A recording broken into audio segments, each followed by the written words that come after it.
नमस्कार दोस्तों, मेरा नाम कुमार है और मैं आज आपके लिए लेके आया हूँ बैंकिंग अवेयरनेस का लेक्चर नंबर 7।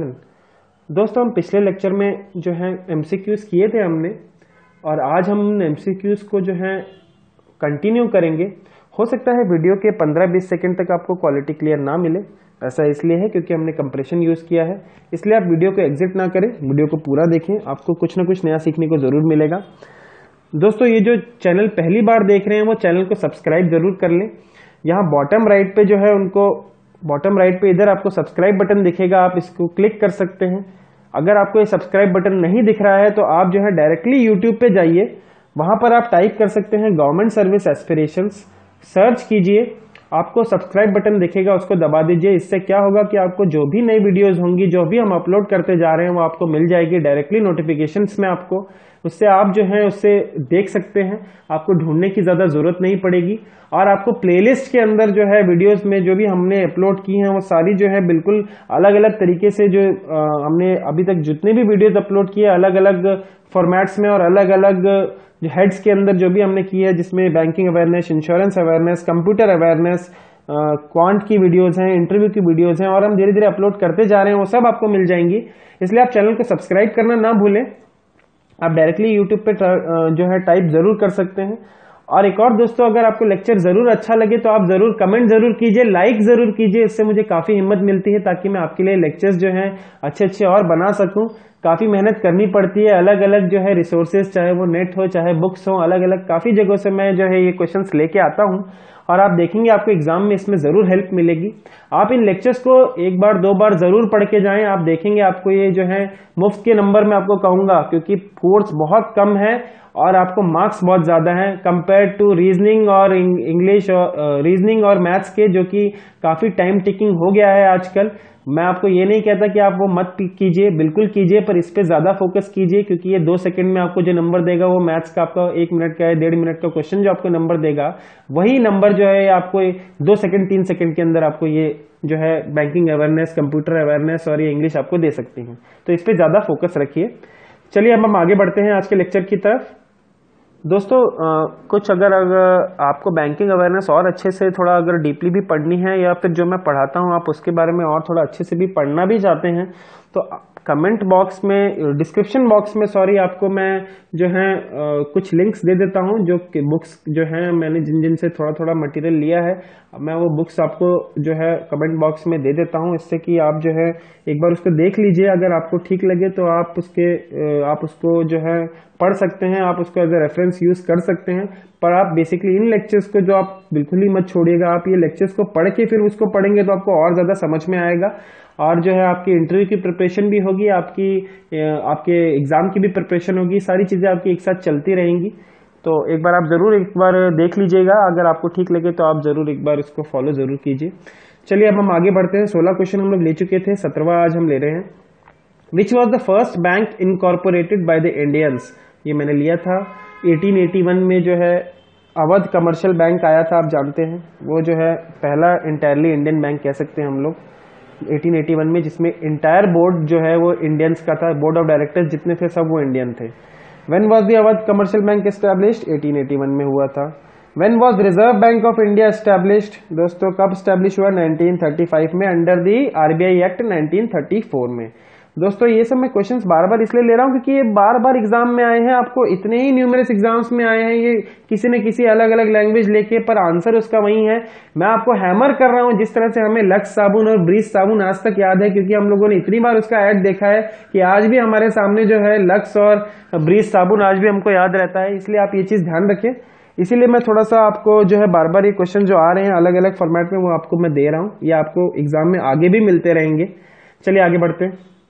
चलिए दोस्तों, नेक्स्ट क्वेश्चन देखते हैं। When was reserve Bank of India nationalise? Reserve bank कब खोला गया था? 1935 में, अंडर द आरबीआई एक्ट 1934। दोस्तों, ये पहले इसके अंदर तब भी ओनरशिप प्राइवेट ही थी दोस्तों, गवर्नमेंट के पास शेयर बहुत कम था, प्राइवेट ओनरशिप उस टाइम पे भी ज्यादा थी उसकी। तो सून आफ्टर इंडिपेंडेंस, जैसे ही भारत जो है इंडिपेंडेंट हुआ, उसने कहा कि यार ये तो आरबीआई तो एक रेगुलेटर है, इसको तो यार अपने को क्या करना पड़ेगा, इसको जो है नेशनलाइज करना पड़ेगा, इसको गवर्नमेंट प्रॉपर्टी बनानी पड़ेगी। तो रिजर्व बैंक ऑफ इंडिया को नेशनलाइज कर दिया गया, सारे उसके जो है उसको पब्लिक ओनरशिप में गवर्नमेंट ऑफ इंडिया के अंडर ले लिया गया। कब दोस्तों? 1949 में। ध्यान रखिए 1949 के अंदर रिजर्व बैंक ऑफ इंडिया को नेशनलाइज कर दिया गया था। ठीक है। When was Indian banking act come into force? 1945। Indian banking act या फिर बैंकिंग रेगुलेशन एक्ट कब आया था? 1949 में आया था। ध्यान रखिए। Imperial banks were amalgamated and changed as. Imperial bank को जो है जो पहले तो 3 प्रेसिडेंसी बैंक्स को मिलके क्या बनाया गया था दोस्तों? इंपीरियल बैंक ऑफ इंडिया बनाया गया था 1921 में। 1 जुलाई 1955 को इंपीरियल बैंक का नाम चेंज करके स्टेट बैंक ऑफ इंडिया कर दिया गया। ध्यान रखिए। तो इंपीरियल बैंक का नाम चेंज करके क्या रखा गया? State Bank of India. Language जैसे एग्जाम में आई थी मैंने वैसे ही लिखी है, इसलिए लैंग्वेज पे ध्यान मत दीजिएगा, इसका मीनिंग समझिए, इंपॉर्टेंट बात यह है। चलिए आगे लेते हैं। देखिए दोस्तों बार बार वही क्वेश्चंस आए भी हैं। When was Imperial Bank changed as State Bank of India? तो 1 जुलाई 1955 को। ध्यान रखिए। Under an act of parliament. ध्यान रखिए एक्ट ऑफ पार्लियामेंट के थ्रू ही स्टेट बैंक ऑफ इंडिया का जो है नामकरण किया गया था। It was an act of parliament. ठीक है। जबकि जब इंपीरियल बैंक को चेंज करके नाम रखा गया state Bank of India under an act of parliament. ठीक है। 1 जुलाई 1955 का वो एक्ट ऑफ पार्लियामेंट था। ठीक है। In the second nationalisation of commercial banks dash were nationalise. कितने बैंक हुए थे सेकंड नेशनलाइजेशन में? 6 बैंक हुए थे। ठीक है। When was SBI established? 1 जुलाई 1955 को एस्टैब्लिश हुआ था। ध्यान रखिए। चलिए दोस्तों आगे बढ़ते हैं। Which bank came into existence in 1921? देखिए when 3 banks namely bank of Bengal 1806 में बना था, बैंक ऑफ बॉम्बे 1840 में, बैंक ऑफ मद्रास 1843 में were reorganised and amalgamated to form a single banking entity. ये कब हुआ था दोस्तों? कौन सा? 1921 में। ये तीनों कौन से थे? ये तीनों प्रेसिडेंसी बैंक्स कहलाते थे। इनको जो है मर्ज करके, इनको जोड़ के क्या बैंक बनाया गया? इंपीरियल बैंक ऑफ इंडिया, जो कि 1921 में ऐसा किया गया था। ठीक है। Origin of State Bank of India goes back to the first decade of the 19th century with the establishment of.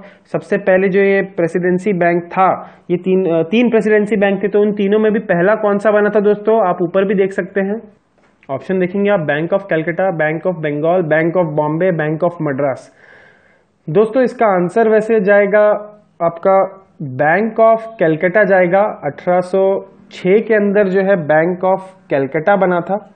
आप जानते हैं 1806 के अंदर, आप लेक्चर में भी देखेंगे, एक 1806 में बैंक ऑफ कलकत्ता बना था, जिसको 3 साल बाद 1809 में बैंक ऑफ बंगाल नाम दे दिया गया। देखिए ऑप्शन में इसमें बैंक ऑफ बंगाल और बैंक ऑफ कलकत्ता भी है, तो इसलिए ओरिजिन किस में हुआ था? बैंक ऑफ कलकत्ता ही खोला था ना 1806 में, तो ये आंसर जाएगा।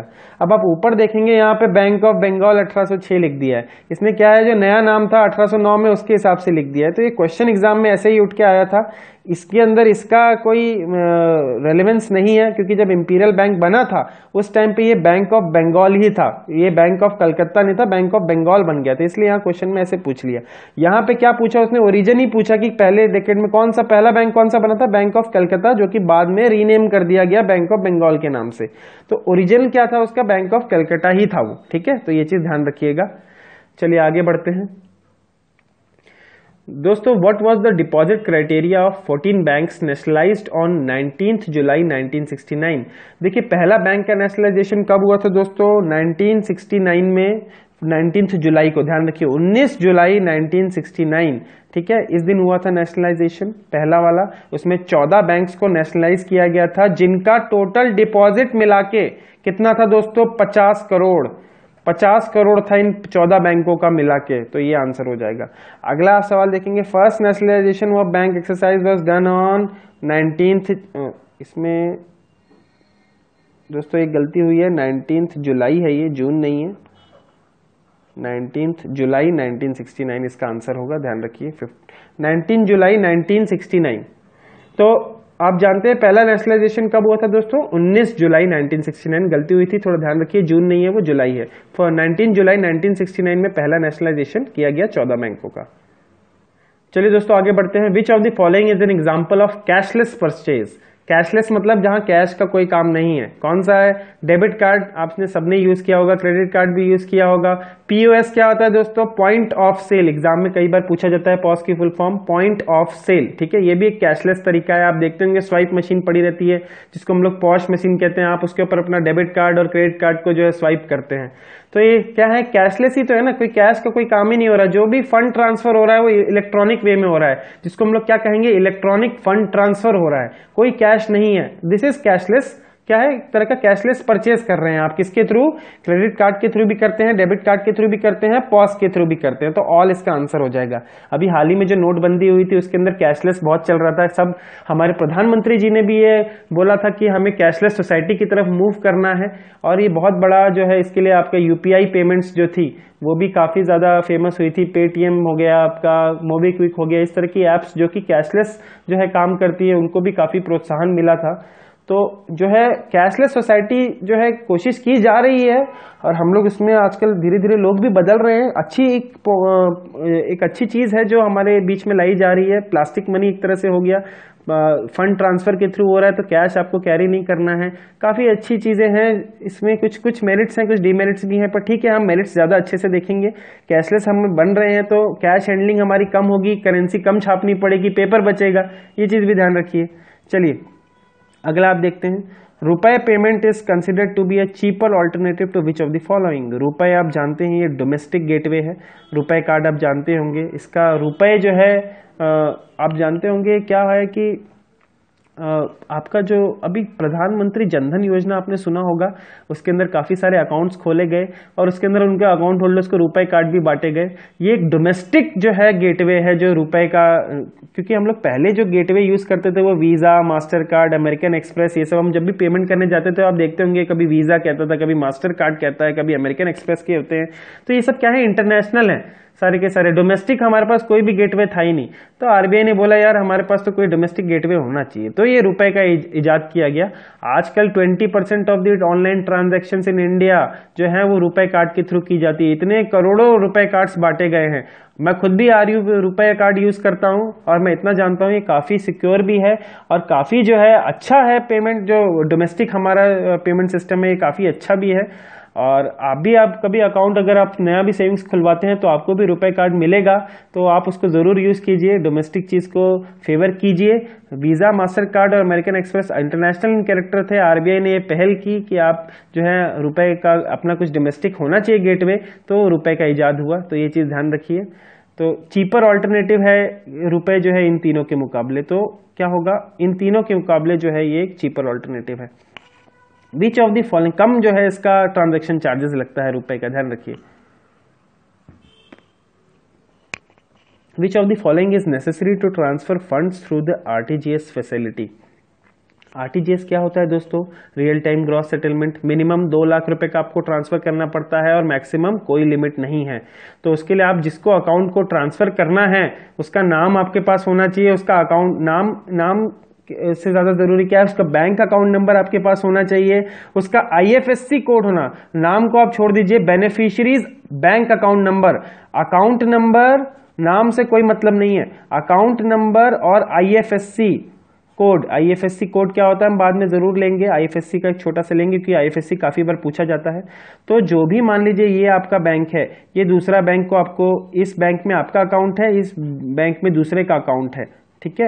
आप अपने बैंक के थ्रू, अपने बैंक अकाउंट के थ्रू इस अकाउंट को पैसा भेजना चाहते हैं तो आपके पास बी का एक तो अकाउंट नंबर होना चाहिए और इस बैंक का आईएफएससी कोड होना चाहिए, तो आप जो है पैसा भेज सकते हैं।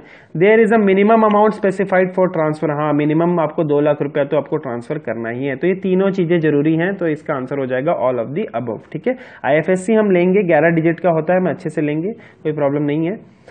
अगला देखिए, व्हाट इज द, ये यूनिकली ब्रांच को आइडेंटिफाई करता है, ध्यान रखिए। What is maximum period for which a fix deposit can be accepted by a commercial bank.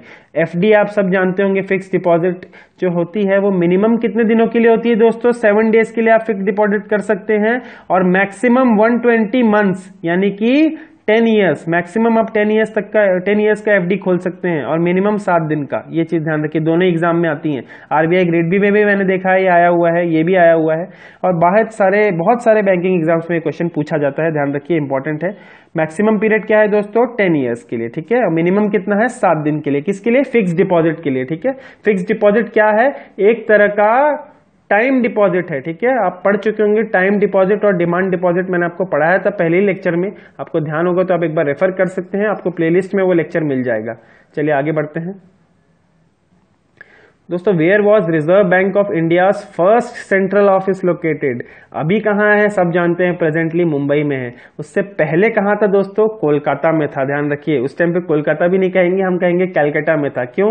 Calcutta ही उस टाइम पे फाइनेंशियल कैपिटल कही जाती थी ब्रिटिशर्स के टाइम पे, क्योंकि वहां पे इंटेलेक्चुअल पीपल ज्यादा थे, वहां पे पोर्ट कनेक्टिविटी जो थी बहुत ज्यादा अच्छी थी, पोर्ट्स जो वहीं पे थे, खासकर जो वहां डेवलपमेंट ज्यादा थी, तो इसीलिए जो इसको फाइनेंशियल कैपिटल भी कहा जाता था। इसीलिए रिजर्व बैंक ऑफ इंडिया का पहला जो ऑफिस खोला गया, सेंट्रल ऑफिस, वो कहाँ खोला गया था? कोलकाता में। बाद में उसको मूव कर दिया गया 1937 में मुंबई में, ठीक है। ये चीज ध्यान रखिएगा। अगला सवाल देखें। National Payment Corporation of India is an umbrella institution setup by RBI, ठीक है। What is its scope and purpose? देखिए दोस्तों, इसका काम क्या होता है? To settle payments between central and state government, गलत। To handle inter bank accounts held with RBI, गलत।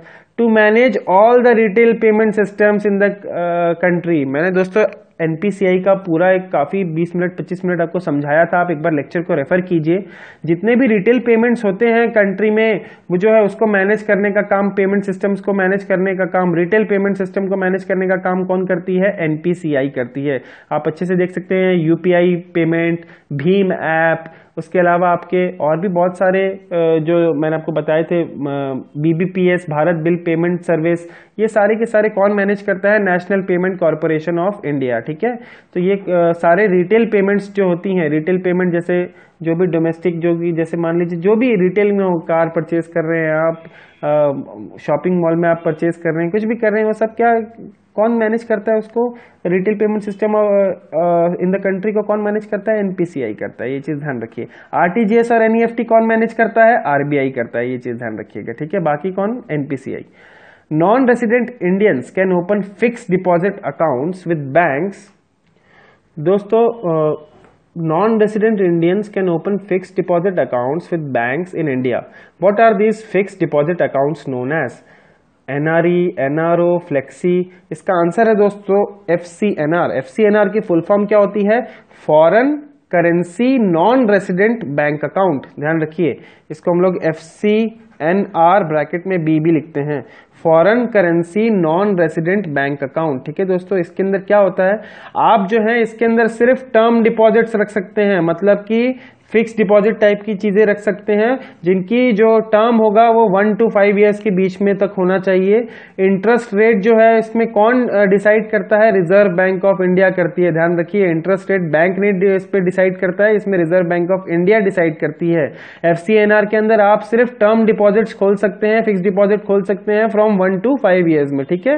ये चीज ध्यान रखिए। आप किसी भी करेंसी में इसको जो है, it is a freely account can be in any freely convertible currency, किसी भी करेंसी में हो सकता है। इसीलिए रिजर्व बैंक ऑफ इंडिया जो है इसके इंटरेस्ट रेट को वो करता है, आपको सुपरवाइज करता है, ठीक है। बैंक्स को अलाउड नहीं है इसका इंटरेस्ट रेट डिसाइड करने का, ठीक है।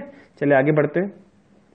The Narasimham committee report of the 90s is associated with which of the following. अभी मैंने आपको बताया था नरसिम्हम कमिटी 1 जो है वो 1991 में आई थी, वो 1 थी, Narasimham committee 1, which was on banking sector, financial sector reforms की थी। उसमें से बैंकिंग सेक्टर रिफॉर्म्स बहुत ज्यादा इंपॉर्टेंट था, ये इन्होंने ही दिया था।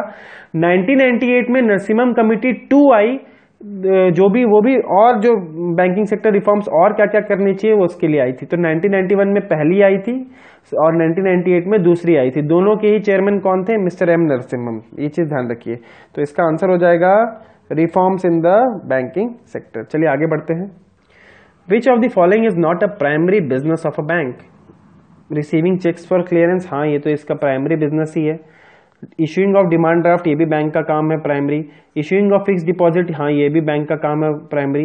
प्रोवाइडिंग सेफ डिपॉजिट लॉकर्स, ये इनका एक एडिड है, वैल्यू एडिड आपको मिल जाती चीज है ये, पर प्राइमरी बिजनेस नहीं है बैंक का। जैसे इंश्योरेंस पॉलिसी बेचना, थर्ड पार्टी प्रोडक्ट बेचना, ये बैंक का प्राइमरी काम नहीं है। बैंक का प्राइमरी काम क्या है? Accept the deposits and lend, या इन्वेस्ट करना और फिक्स डिपॉजिट रिसीट देना, ये सब करना, ये सब इसका प्राइमरी है। पर ये जो सेफ डिपॉजिट लॉकर देना, प्रोवाइड कराना, ये सब इसका प्राइमरी फंक्शन नहीं है, ध्यान रखिए। तो इसका आंसर हो जाएगा बी। तो ये आप ध्यान रखिए, इसमें कंफ्यूज मत होइएगा, ये इंपॉर्टेंट है। Providing safe deposit locker is not a primary business of a bank. Accessory या वैल्यू एडिड चीज बोल सकते हो आप, इसको प्राइमरी फंक्शन नहीं बोल सकते हो। Financial inclusion is meant for, financial inclusion क्या होता है दोस्तों? फाइनेंशियल इंक्लूजन का मतलब यही है कि जो भी इकोनॉमी डेवलप हो रही है उसके जो बेनिफिट्स हैं लोवेस्ट से लोवेस्ट दर्जों तक भी पहुंचनी चाहिए। इसके लिए क्या है, उनको बैंकिंग सेक्टर से लेस, सबसे जो नीचे वर्ग के लोग हैं उनको भी बैंकिंग सेक्टर के साथ जोड़ देंगे, तो जो भी गवर्नमेंट की पॉलिसीज से जो भी उनको बेनिफिट होगा वो उनको डायरेक्ट बैंक में चला जाएगा। उनको जो भी बेनिफिट्स मिलने होंगे, जैसे उज्ज्वला योजना हो गया, आपका गैस सब्सिडी हो गई, कोई भी मनरेगा के पेमेंट्स हो गए, जो करप्शन रोकने के लिए डायरेक्ट आपके बैंक अकाउंट में पैसा जा रहा है, उसके लिए जो है ये फाइनेंशियल इंक्लूजन का जो है इजाद किया गया। और इसका मेन चीज क्या था कि बैंकिंग सेक्टर से सबको जोड़ना, ताकि इकोनॉमिक्स के जो बेनिफिट हैं लेस प्रिविलेज्ड पर्संस तक भी, लोएस्ट से लोएस्ट दर्जे तक के लोगों को भी मिले इकोनॉमिक बेनिफिट्स। ठीक है, जो भी इकोनॉमी हमारी ग्रो करेगी उसके बेनिफिट सब तक पहुंचने चाहिए, सबको पहुंचने चाहिए। तो फाइनेंशियल इंक्लूजन क्या करेगी, उन सबको बैंकिंग सेक्टर से जोड़ देगी। तो financial inclusion is meant for less privileged persons. ठीक है, अगला सवाल पढ़िए। Savings account with zero balance can be open for weaker section of the society. मतलब कुछ कुछ बैंक्स होते हैं ना जो कहते हैं कि मिनिमम आपको इतना अकाउंट मेंटेन करना पड़ेगा बैलेंस, तो वरना अकाउंट अगर आपको चालू रखना है तो मिनिमम आपको इतना बैलेंस तो रखना ही है। पर जो सेविंग्स अकाउंट जिसमें जीरो बैलेंस है, जिनको नो फ्रिल अकाउंट भी कहे जाते हैं, जो कि आपके स्मॉल अकाउंट्स भी कह सकते हैं हम उनको, वो सब क्या है, जीरो बैलेंस अकाउंट्स है, नो फ्रिल अकाउंट्स है। तो ये किस लिए, जिनके पास पैसा नहीं है बेचारों के पास, तो वो कौन है? वीकर सेक्शंस ऑफ सोसाइटी हैं। और फाइनेंशियल इंक्लूजन को अगर आपको पूरी तरीके से लागू करना है तो आपको जीरो बैलेंस अकाउंट्स खोलने ही पड़ेंगे ना। अगर आप नहीं खोलोगे तो फाइनेंशियल इंक्लूजन आप कभी कर ही नहीं पाओगे, क्योंकि सबके पास पैसा थोड़ी ना है, सबके पास थोड़ी ना। अगर आप बोले जा रहे क्या है, मैं 1000 रुपए तो आराम से मेंटेन कर सकता हूं, पर किसी गरीब आदमी के लिए जो 2 वक्त का रोटी नहीं खा पाता है, उसके लिए 1000 रुपए या 10 रुपए या 50 रुपए 100 रुपए भी बहुत ज्यादा है दोस्तों। तो इसलिए वीकर सेक्शन ऑफ सोसाइटी भी अकाउंट बैंकिंग सेक्टर से जुड़ सकें, इसलिए जीरो बैलेंस अकाउंट्स खोले गए। ठीक है, चलिए आगे बढ़ते हैं। अगला सवाल देखें आप, who is responsible for formulating the monetary policy of India. आप आरबीआई का प्रियम्बल पढ़ेंगे, आपको इसमें दिखेगा करेंसी से, जो करेंसी नोट इशू करना और आपका मॉनेटरी पॉलिसी देना, करेंसी क्रेडिट सिस्टम इंडिया में मैनेज करना, बैंकों को रेगुलेट करना, ये सब किसके फंक्शन है प्राइमरी? ये सब है रिजर्व बैंक ऑफ इंडिया के। मॉनेटरी पॉलिसी बनाना किसका काम है? रिजर्व बैंक ऑफ इंडिया का। जब हम रिजर्व बैंक ऑफ इंडिया पढ़ेंगे तो हम अच्छे से पढ़ेंगे क्या क्या मेथड्स हैं, किस क्वालिटेटिव मेजर्स कौन से हैं, क्वांटिटेटिव मेजर्स कौन से हैं, CRR, SLR, open market operation, सब हम पढ़ेंगे। ठीक है, तो आप उसकी टेंशन मत लीजिए, अभी सिर्फ जो हमने ओवरव्यू हिस्ट्री में लिया था उसके बेस्ड के क्वेश्चन है। तो अगला सवाल पढ़िए। RBI stipulates a healthy mix of CASA in the business figures of bank, what does it denote? CASA क्या होता है दोस्तों? Current account, savings account. तो इसका आंसर हो जाएगा current account and savings account. दोस्तों देखिए, बैंक जो है वो किसके ऊपर चल रहा है? बैंक का काम क्या है कि जिसके पास ज्यादा पैसा है उससे पैसा जो है, जिसके पास ज्यादा पैसा है उससे पैसा लेके उन लोगों को पैसा देना जिसको पैसे की जरूरत है, यही बैंक का काम है ना। Accept deposits from the public who have more money to the persons who require money, to the individuals और companies who require the money for some activity, यही बैंक का मेजर काम है। तो आप देखेंगे कि कोई भी पैसा अपना क्यों बैंक में डिपॉजिट करेगा? क्योंकि बैंक उसको बोलेगा कि जी हम आपको 1 लाख आप रुपए जमा करो तो मैं आपको 8% से इंटरेस्ट दूंगा। तो बैंक को 1 साल के बाद मान लीजिए 8% से 1,08,000 रुपये इसको चुकाना पड़ेगा। और यही बैंक जो है, क्योंकि इसने 8,000 रुपया 1 लाख के ऊपर इसको दिया, अब बैंक बोलेगा यार मुझे ये 8,000 रुपये तो कहीं ना कहीं से चाहिए ना। तो बैंक क्या, इसके पास 1 लाख रुपया बैंक के पास आ गया ना 1 साल के लिए मान लीजिए। तो अब ये 1 लाख रुपया किसी दूसरे आदमी को उसने दे दिया, मान लीजिए पर्सनल लोन दे दिया 14% पे, ठीक है। तो बैंक ने 1 लाख रुपया इसको दे दिया इस ए आदमी को और बोला कि आप जो है 14% इंटरेस्ट मुझे दोगे 1 साल के अंदर। तो ये जो है इसको वापस कितना चुकाएगा हर महीने, जो भी चुकाएगा टोटल पूरे 1 साल में कितना देगा, 1,14,000 मान लो, ठीक है। तो आप देखेंगे बैंक ने 8% इंटरेस्ट से लिया, आई मीन इसको दिया, और 14% पे इसको दे दिया। तो टोटल जो इंटरेस्ट डिफरेंस है वो 6% का आया, मतलब कि 14,000 माइनस 8,000 मतलब कितना दोस्तों, ये जो 6,000 रुपया बैंक ने जो है कमाया। इसी 6,000 रुपए के चलते ही बैंक चल रहा है, अपनी सैलरीज हो गया, अपना जितना एसेट्स हो गया, सब कुछ ये इस इंटरेस्ट का जो डिफरेंस है ना दोस्तों, डिपॉजिट और लोन के जो इंटरेस्ट के जो डिफरेंस है ना, जो मार्जिन है, इसी के ऊपर बैंक चल रहा है। तो क्या आप देखेंगे जितना ज्यादा ये बैंक अपने डिपॉजिटर को इंटरेस्ट देगी उतना ही उनका मार्जिन कम होगा। अगर मान लीजिए करंट अकाउंट और सेविंग अकाउंट खोले जाते हैं तो उनका इंटरेस्ट बहुत कम होता है, 3% हो गया। करंट अकाउंट पे तो कुछ होता ही नहीं है, सेविंग्स अकाउंट 3% 4% ऐसा होगा। तो आप देखेंगे यहाँ पे जो है उनका मार्जिन बढ़ जाएगा।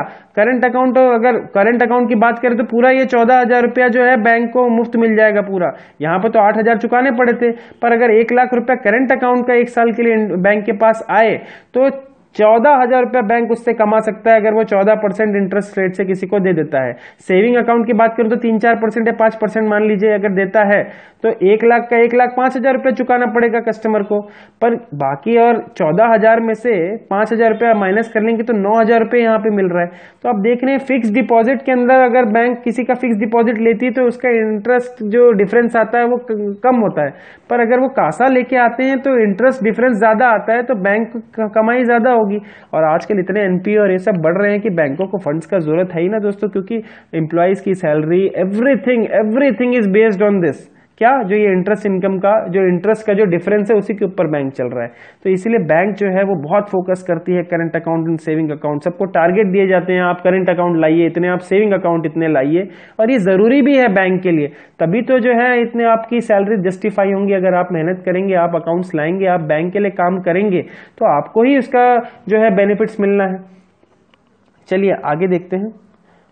अ current account in a bank means in which balances are kept high, जरूरी नहीं है। Interest is not paid on the balance, ये इसका आंसर हो जाएगा कि जिसमें करंट अकाउंट के अंदर लगभग ना के बराबर दोस्तों इंटरेस्ट मिलता है। आप करंट अकाउंट आप पढ़ेंगे, लेक्चर में मैंने आपको पढ़ाया भी है, करंट अकाउंट का पहले लेक्चर में बताया था करंट अकाउंट सेविंग्स अकाउंट के बारे में, आप उसको रेफर भी कर सकते हैं। इंटरेस्ट लगभग ना के बराबर उसमें बैंक देता है, इसलिए जो है इनका जो ये डिफरेंस है वो काफी अच्छा आ जाता है। इंटरेस्ट इनका जो इंटरेस्ट का डिपॉजिट का इंटरेस्ट करंट अकाउंट का लगभग और 0% है, और अगर उसी पैसे को वो लेंड कर दे तो मान लीजिए 13% पे कर दिया, तो यहाँ 13,000 रुपये का बैंक को फायदा हो गया ना 1 लाख के करंट अकाउंट डिपॉजिट पे। तो इंटरेस्ट इनकम जो है, सॉरी इंटरेस्ट के डिफरेंस के कारण जो है बैंकों को कमाई ज्यादा होती है अगर करंट अकाउंट खोलेंगे तो, ध्यान रखिए। ठीक है, आगे बढ़ते हैं दोस्तों।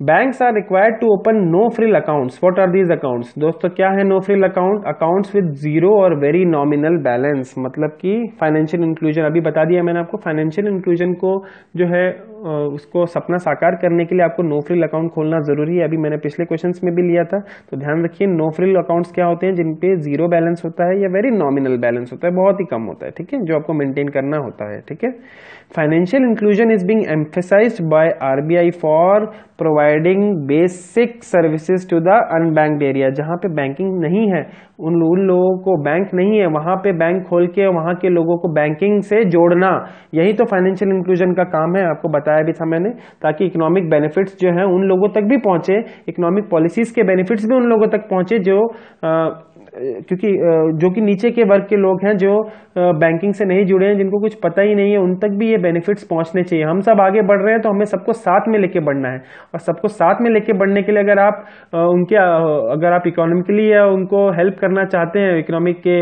बेनिफिट्स को, तो आप उनके बैंक अकाउंट खोल दीजिए और डायरेक्ट जैसे सब्सिडी हो गई, कुछ भी होगी, डायरेक्ट उनके अकाउंट में डालिए। क्योंकि वो बेचारे इतने पढ़े लिखे नहीं है, तो लोग उनसे जो है करप्शन करके, जो बड़े बड़े बाबू लोग हैं करप्शन करके सारा पैसा लेके चले जाएंगे ना, तो कोई फायदा नहीं होगा ना। गवर्नमेंट की पॉलिसीज बहुत अच्छी हैं, पर अगर वो लोगों तक पहुंची नहीं तो उसका क्या फायदा दोस्तों। ठीक है ना, तो ये चीज ध्यान रखिए। Which of the following denote demand deposits of a bank. Demand deposit और टाइम डिपॉजिट मैंने आपको बताया था। टाइम डिपॉजिट्स क्या होते हैं दोस्तों, जो एक फिक्स टर्म के लिए लिए जाते हैं। जैसे एफडी की ही बात करूं तो ये क्या है, टाइम डिपॉजिट है। क्या टाइम डिपॉजिट मतलब क्या है दोस्तों, एक फिक्स टाइम के लिए आप उससे पहले पैसा नहीं निकालेंगे। 7 डेज जैसे एफडी के लिए मिनिमम है और 10 ईयर्स तक आप बना सकते हैं एफडी। तो ये क्या है, एक टाइम पीरियड है, ठीक है ना, तो इसीलिए इसको कहते हैं टाइम डिपॉजिट। अगर मैं कहूं डिमांड डिपॉजिट मतलब कि आपने पैसा जो जमा किया हुआ आपको चाहिए, आपने उसी टाइम एक विड्रॉल स्लिप भरी या चेक दे दिया तो आपको वो पैसा मिल जाएगा, तो वो क्या है दोस्तों, डिमांड डिपॉजिट। ऐसे डिपॉजिट जिसको आप ऑन डिमांड ले भी सकते हैं वापस। तो दोस्तों वो कौन से होते हैं, डिपॉजिट्स इन सेविंग्स अकाउंट, बिल्कुल deposits in savings and current account, ये दोनों के दोनों ही कैसे होते हैं दोस्तों, डिमांड डिपॉजिट्स होते हैं। टाइम डिपॉजिट्स में आपका एफडी आता है, ठीक है, ये भी ध्यान रखिए। और सेविंग्स और करंट अकाउंट्स कैसे हैं दोस्तों, डिमांड डिपॉजिट्स हैं, जो कि आप जब भी डिमांड करेंगे आपको उसी टाइम वो पैसा आपको मिल जाएगा by giving an order, by giving a cheque और by giving a withdrawal form to the bank, ठीक है। पर एफडी या टाइम डिपॉजिट्स में क्या है, फिक्स टाइम के लिए आप उसको पैसा को नहीं निकालेंगे। हालांकि आप अब निकाल सकते हैं at a reduced rate of interest, पर थ्योरी पे जाएं तो ऐसे होते हैं टाइम डिपॉजिट्स जो कि आपको एक फिक्स पीरियड के लिए रखने पड़ते हैं। उसमें रेट ऑफ इंटरेस्ट भी आपको ज्यादा मिलेगा कंपेयर टू डिमांड डिपॉजिट्स, ठीक है। चलिए आगे बढ़ते हैं। Banks often look to have a sizable portion of CASA deposits in their total deposit portfolio. In what way does it help? In what does it help दोस्तों, क्या मैंने आपको बता दिया, ऑप्शन पढ़िए। The cost of the funds to the bank is low. जो bank को जो कॉस्ट पड़ता है उन फंड्स का वो लो पड़ेगा। मैंने आपको बता दिया था तो पूरा एग्जांपल के साथ कि इंटरेस्ट जो है बैंक को कुछ भी नहीं पे करना पड़ता, लगभग ना के बराबर पे करना पड़ता है इन करंट अकाउंट, और सेविंग्स अकाउंट में काफी कम इंटरेस्ट पे करना पड़ता है, ठीक है, कस्टमर को। विच institution completed 75 years of its existence in 2010? कौन सा है दोस्तों, आरबीआई में। आरबीआई कब आया था, 1935 में आया था, तो 2010 में उसने अपने 75 साल पूरे किए। Which commercial bank is known for using the tag line the banker to every Indian? State Bank of India का टैग लाइन है दोस्तों, ध्यान रखिए। RBI's emblem carries the sketch of a tiger and a tree. What kind of tree is depicted in this emblem? कौन सा है दोस्तों, palm tree. और एनिमल कौन सा है, टाइगर। ध्यान रखिए आरबीआई के एम्बलम में एक टाइगर है और एक पाम ट्री है, ठीक है। चलिए आगे बढ़ते हैं दोस्तों। रविंद्रनाथ टैगोर को जो है एज ए कस्टमर एक पब्लिक सेक्टर बैंक बताता है अपने एडवर्टाइजमेंट में, तो वो कौन सा बैंक है दोस्तों, तो स्टेट बैंक ऑफ इंडिया अपने जो है एडवर्टाइजमेंट में रविंद्रनाथ टैगोर को कहता है, क्योंकि वो एक उनके अकाउंट होल्डर रह चुके हैं, ठीक है। Which of the following could be considered as an initiative towards promotion of financial inclusion? No frills account को खोलना, बैंकिंग कॉरेस्पॉन्डेंट्स जो कि रूरल कस्टमर्स को सर्विस करते हैं वो भी अपॉइंट करना, और opening of bank branches in unbank district, ये सब फाइनेंशियल इंक्लूजन का काम है। बैंकिंग कॉरेस्पॉन्डेंट्स क्या होते हैं हम बाद में लेंगे। When the GOI merged the New Bank of India with PNB, government of India ने न्यू बैंक ऑफ इंडिया जो कि एक पब्लिक सेक्टर नेशनलाइज बैंक था उसको पीएनबी के साथ मर्ज कर दिया था। कब दोस्तों, जुलाई 1 इसका आंसर आपका जाएगा सितंबर 4 1993 में। ये एक अकेला ऐसा मर्जर था जो दो नेशनलाइज बैंकों के बीच में हुआ था। सितंबर 4 1993 में new bank of India PNB के साथ मर्ज हो गया और नया बैंक जो कौन सा बना, वो पीएनबी ही बना। तो 14 बैंक 1969 में मर्ज हुए थे, 6 बैंक 1980 में हुए थे, तो टोटल हो गए 20। अब 1993 में जो है दो बैंक मिलके, पीएनबी और न्यू बैंक ऑफ इंडिया मिलके एक रह गया, तो 18 में से 2 गए तो 18, 20 में से 2 गए बचे 18, और 2 जो मर्ज हुए थे वो 1 बन गया, तो अब कितने बच गए थे, 19 नेशनलाइज बैंक बच गए थे। चलिए आगे बढ़ते हैं दोस्तों। आरबीआई कब कितने पेड अप कैपिटल कितना था जब वो सेटअप हुआ था, तो वो हुआ था 5 करोड़ था उसका। मैक्सिमम नंबर ऑफ ऑफिसेस किस बैंक के हैं अब्रॉड में, बाहर किसके हैं, स्टेट बैंक ऑफ इंडिया के, ठीक है। उसके बाद which bill passed for reducing the minimum level of government share holding equity of SBI from 55% से 51% तक किस बिल के अंडर किया गया था आरबीआई